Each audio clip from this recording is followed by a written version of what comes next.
یہ تو کمال ہے، یعنی ایک نوجوان چرواہا بادشاہ کو اس کے اپنے ہی ہتھیار واپس کر رہا ہے۔ اس ایک لمحے میں طاقت کا سارا توازن ہی بدل گیا۔ ایک طرف بادشاہ کا لوہا اور جنگی ساز و سامان، اور دوسری طرف ایک چرواہے کا غیر متزلزل ایمان۔ بالکل، انہوں نے یہ پیغام دیا کہ جنگیں صرف ہتھیاروں سے نہیں، یقین سے لڑی جاتی ہیں۔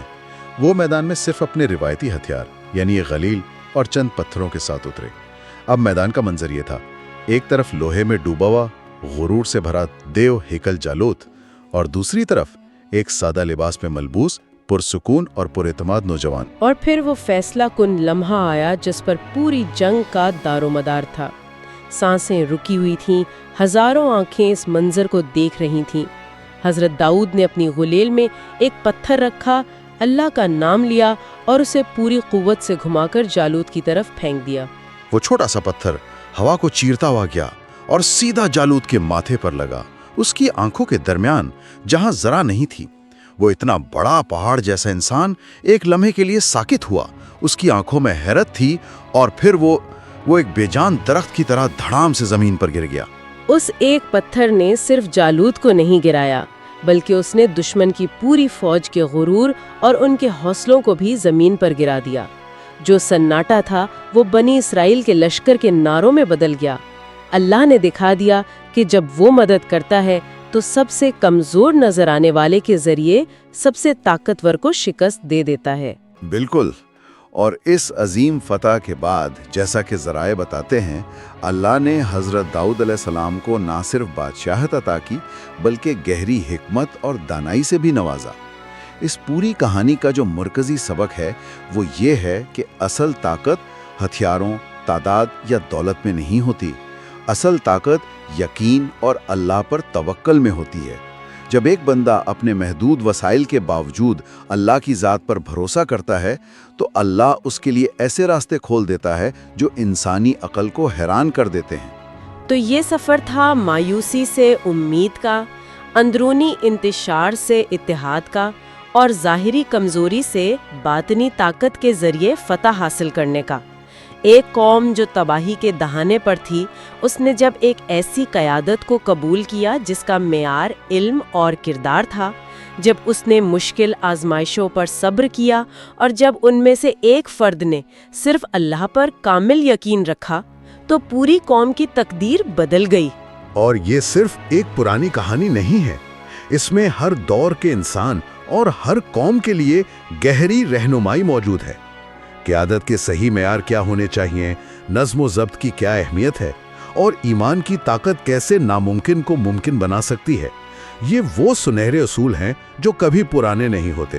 بالکل، اور اس گفتگو کے آخر میں سننے والوں کے لیے ایک سوال چھوڑنا چاہوں گی۔ یہ کہانی ہمیں سکھاتی ہے کہ حقیقی قیادت کا معیار مال و دولت یا مرتبہ نہیں، بلکہ علم، کردار اور ایمان ہے۔